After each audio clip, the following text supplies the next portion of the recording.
Ветераны армии и флота, партизаны, бойцы сопротивления, труженики тыла, узники концлагерей, блокадники, дети войны. О своих героях потомки помнят. Акции прошлых лет это доказали.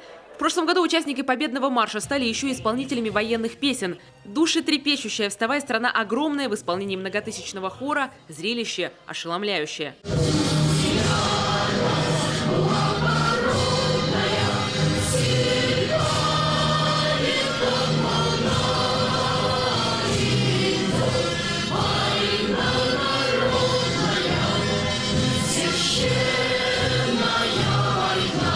Мы уже в течение, наверное, 4 лет ходим в бессмертном полку, почитаем память деда. А мы очень давнишние друзья, очень долго дружим. И понимаем, что это самое главное сегодня мероприятие, это бессмертный полк, и он должен всегда быть впереди. В этом году маршрут движения пролегает по Коммунистической. Участники пройдут от торгового центра «Аврора» мимо Вечного огня, выйдут на Стефановскую площадь для участия в параде и дойдут до Кафедрального собора. Возглавит шествие 96 школьников, активистов общественных движений. В Уктыльском районе в прошлом году акция собрала свыше 1200 человек, половину из них в городе. Сейчас там все готово. Музыкальное сопровождение, растяжки и сами участники. К акции присоединились волонтеры и юнармейцы. Они понесут фотографии тех, у кого, увы, уже не осталось родственников. Шествие стартует по улице Комсомольской и остановится на городской площади. К проведению акции у нас все готово. Подготовлены фотографии ветеранов.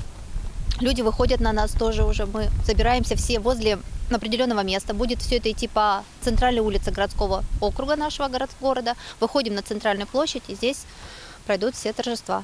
Воркута. Впервые бессмертный полк прошел здесь в 2013-м. А несли фотографии своих героев всего 100 человек. В этом году ожидают 1500. К слову, в Заполярье уже традиционно акция начинается раньше обычного, в конце апреля, когда школьники изготавливают штендеры для новых участников. В этот раз их будет около 150. В 11 часов начнем сбор и выстраивание колонны бессмертного полка напротив Центрального дома быта на улице Ленина. Далее в 12:30 шествие продолжится по улице Ленина, свернет на улицу Гагарина и напротив детской школы искусств шествие будет уже закончено.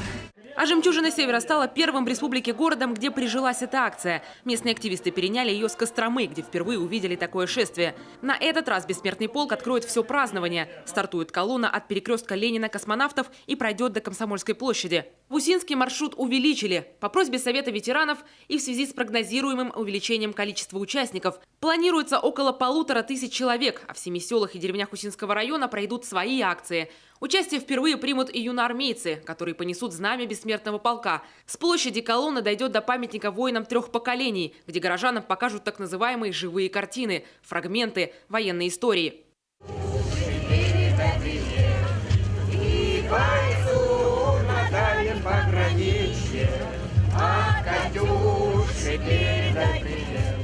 Принять участие в акции «Бессмертный полк» может любой желающий, и время на подготовку еще есть. Организаторы напоминают, хоть акция и стремится к единообразию, требования к оформлению размером штендера – дело произвольное. Чтобы стать частью большого движения, достаточно лишь фотографии своего героя. Таисия Жакова, Кирилл Нифонтов, Илья Пузанов, телеканал «Юрган».